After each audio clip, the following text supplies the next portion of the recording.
नमस्कार। मैं डॉक्टर आशाराम भार्गव। आज हम काव्य हेतु पर चर्चा करेंगे। हेतु अर्थात कारण, काव्य रचना के कारण, काव्य रचना के लिए आवश्यक तत्व और कुछ विद्वान इन्हें काव्य रचना के लिए उत्तरदायी तत्व भी कहते हैं। तात्पर्य यह है कि वे कौन से तत्व हैं जिनके कारण काव्य रचना संभव है, या यूँ कहा जाए कि वे कौन से तत्व हैं जिसके कारण एक रचनाकार काव्य रचना के लिए प्रवृत्त होता है या काव्य रचना में सक्षम होता है। इन्हें काव्य रचना के लिए उत्तरदायी तत्व भी कहा गया, अर्थात इनके अभाव, यही काव्य रचना के लिए उत्तरदायी तत्व हैं। इनके अभाव में कोई व्यक्ति काव्य रचना नहीं कर सकता। इस संदर्भ में संस्कृत काव्यशास्त्र से लेकर पाश्चात्य काव्यशास्त्र तक विभिन्न विद्वानों ने भिन्न भिन्न मत दिए हैं। यद्यपि कुछ आवश्यक काव्य हेतुओं को लेकर, आवश्यक तत्वों को लेकर विद्वान लगभग एक मत भी हैं। भामह ने कहा, गुरु उपदेशाध्येतुम शास्त्र जड़ धियोप्लवम काव्यम तु जायते जातुस् कश्चित् प्रतिभावतः। भामह ने अपनी किताब काव्यालंकार में कहा कि गुरु के उपदेश से जड़ बुद्धि भी शास्त्र अध्ययन में सक्षम हो जाता है, लेकिन काव्य सर्जन प्रतिभा से ही संभव है। अर्थात यह उनका कहने का तात्पर्य यह था कि काव्य रचना के लिए प्रतिभा सर्वाधिक आवश्यक तत्व है।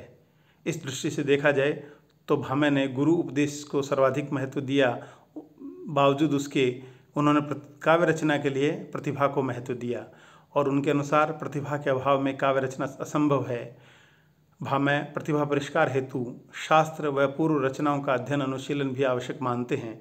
यहाँ विचारणीय यह है कि भामह प्रतिभा में परिष्कार संभव मानते हैं। उनके अनुसार प्रतिभा में परिष्कार भी किया जा सकता है।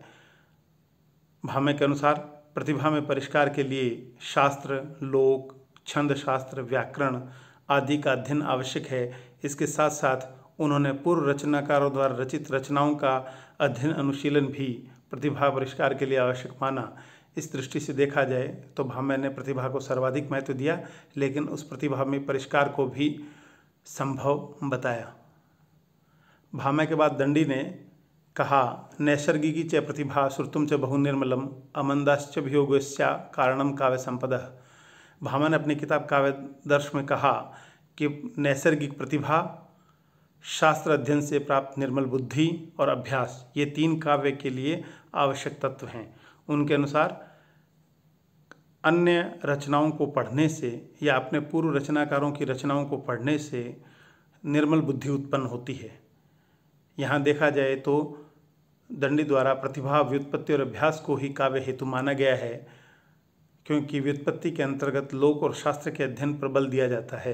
तो इस दृष्टि से नैसर्गिक प्रतिभा, शास्त्र अध्ययन से निर्मल बुद्धि और अभ्यास ही काव्य के हेतु हैं। वामन ने कहा, लोको विद्या प्रकीर्णस्य काव्यं ज्ञानी, अर्थात लोक, विद्या और प्रकीर्ण ही काव्य के अंग हैं। यहाँ विचारणीय यह है कि वामन ने काव्य हेतु को काव्यांग कहा। उन्होंने कहा, लोक और विद्या को सर्वाधिक महत्व दिया और लोक विद्या के बाद उन्होंने प्रतिभा को महत्व दिया, प्रतिभा को प्रमुख काव्य हेतु माना। इस दृष्टि से उनके काव्य हेतुओं के अंतर्गत उन्होंने लोक व्यवहार, विद्या, प्रकीर्ण, प्रतिभा और शास्त्र ज्ञान को काव्य हेतु माना।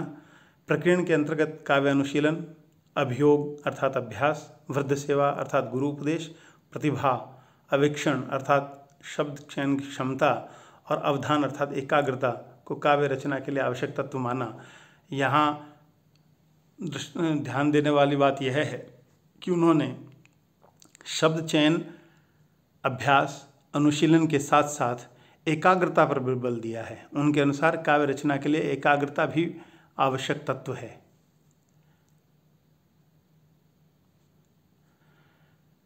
रुद्रट ने काव्य हेतुओं के अंतर्गत प्रतिभा, व्युत्पत्ति और अभ्यास पर बल दिया। उन्होंने प्रतिभा को शक्ति कहा और प्रतिभा के दो भाग किए। उनके अनुसार प्रतिभा दो प्रकार की होती है, एक सहजा प्रतिभा और दूसरी उत्पाद्या प्रतिभा। सहजा प्रतिभा जन्मजात होती है, जो कवियों में होती है, और दूसरी उत्पाद्या प्रतिभा, जैसा कि नाम से जाहिर है, ये उत्पन्न की जा सकती है और उत्पन्न करने के लिए लोक, शास्त्र और व्यवहार के ज्ञान और अभ्यास से ही संभव है।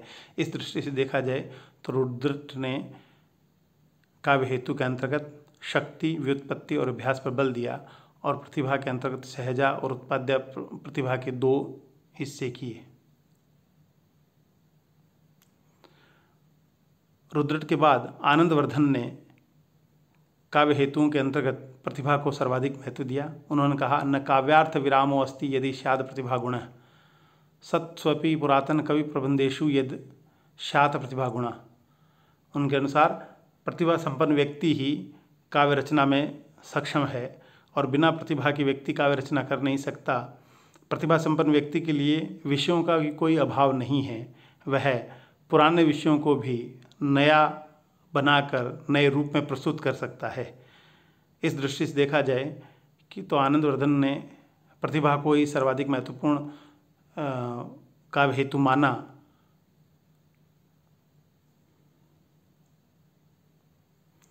आनंदवर्धन के बाद कुंतक ने काव्य हेतुओं के अंतर्गत शक्ति, निपुणता और अभ्यास को प्रमुख काव्य हेतु माना।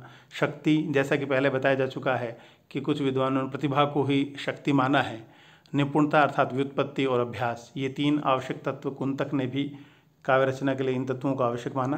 कुंतक के बाद राजशेखर ने प्रतिभा और व्युत्पत्ति को समान रूप से आवश्यक माना। उनके अनुसार प्रतिभा दो प्रकार की होती है, एक कार्यत्री प्रतिभा, एक भावित्री प्रतिभा। जैसा कि नाम से जाहिर है, कार्यत्री अर्थात कर्म से संबंधित और कवि कर्म अर्थात रचनाकार से संबंधित कार्यत्री प्रतिभा, और भावित्री प्रतिभा जो कि भावों से संबंधित है, जो पाठक या दर्शक से संबंधित होती है। इस दृष्टि से उन्होंने प्रतिभा के दो हिस्से किए, एक कार्यत्री प्रतिभा और दूसरी भावित्री प्रतिभा। कार्यत्री प्रतिभा के अंतर्गत भी उन्होंने प्रतिभा के तीन भाग किए, एक सहजा प्रतिभा, एक आहार्या और एक औपदेशिकी। सहजा प्रतिभा वह है जो पूर्व जन्म के संस्कारों से जनित होती है, आहार्य प्रतिभा वह है जो इस जन्म के संस्कारों से जनित होती है, और औपदेशिकी प्रतिभा वह है जो उपदेश जनित होती है।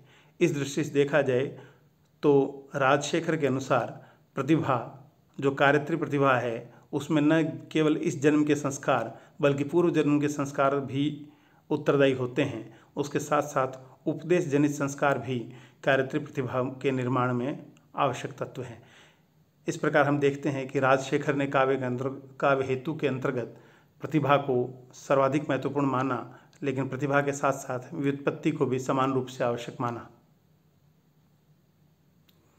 मम्मट ने कहा, शक्तिर निपुणता लोक काव्य शास्त्राद्वेक्षणात् काव्यज्ञ शिक्षाभ्यास इति हेतु, अर्थात उन्होंने काव्य प्रकाश में कहा कि शक्ति निपुणता, शक्ति अर्थात प्रतिभा, निपुणता, लोक और व्यवहार या शास्त्र का अवलोकन और काव्यज्ञों द्वारा प्रदत्त शिक्षा अभ्यास, ये काव्य के आवश्यक हेतु हैं।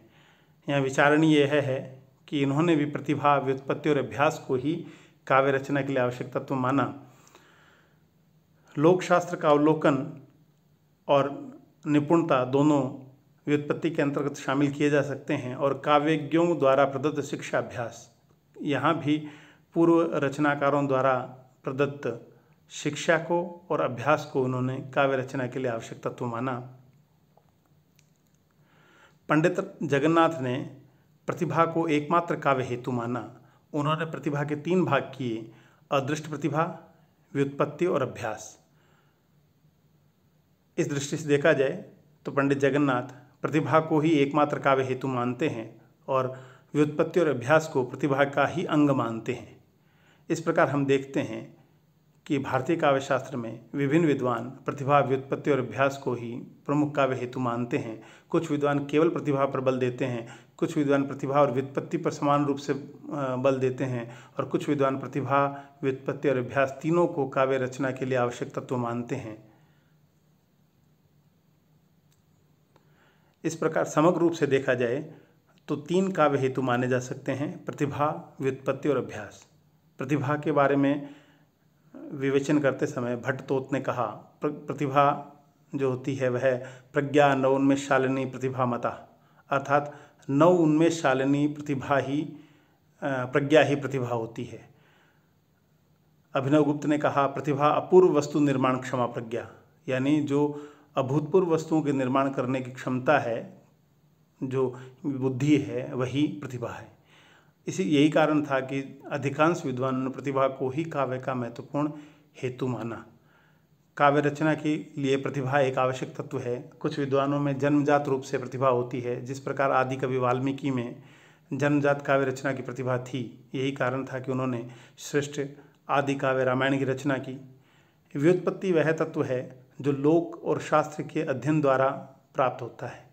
इसमें लोक और शास्त्र के अध्ययन द्वारा नवीन विषयों की, नवीन शब्दों की और नवीन उद्भावनाओं की विवेचना करने में व्यक्ति सक्षम हो सकता है। तीसरा महत्वपूर्ण तत्व अभ्यास है।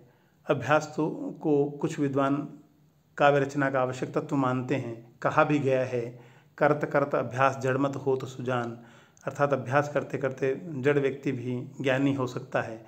इस दृष्टि से देखा जाए तो काव्य रचना के हेतु अर्थात काव्य की रचना के लिए आवश्यक तत्वों में प्रतिभा, व्युत्पत्ति और अभ्यास सबसे महत्वपूर्ण तत्व हैं। इन तत्वों के अभाव में कोई व्यक्ति कवि नहीं हो सकता, काव्य नहीं रच सकता। धन्यवाद।